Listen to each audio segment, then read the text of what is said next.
Pemirsa, di masa musim pancaroba saat ini, warga dihimbau untuk waspada demam berdarah, sehingga warga diingatkan untuk selalu membersihkan lingkungan.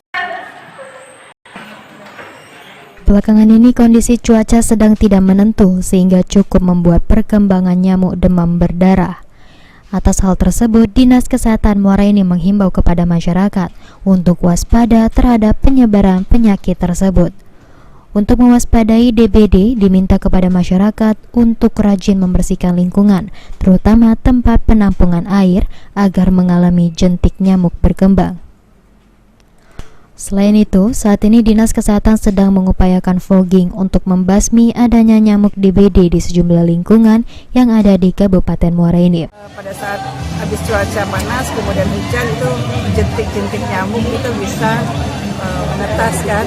Ini kita waspadai juga DBD, ya, untuk warga masyarakat tetap menjaga kebersihan lingkungan, jangan sampai ada perindukan nyamuk pada saat dari panas kemudian berubah menjadi hujan, ya. Tapi kasus DBD masih ada. Ini kemarin kita baru fogging hari ini di 2 kelurahan itu untuk ada berapa kasus ya kemarin?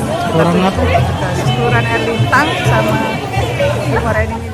Di Kabupaten Muara Enim sendiri tercatat di Rumah Sakit Umum Daerah Rabain ada 126 kasus demam berdarah yang dirawat sejak bulan Januari hingga April 2023.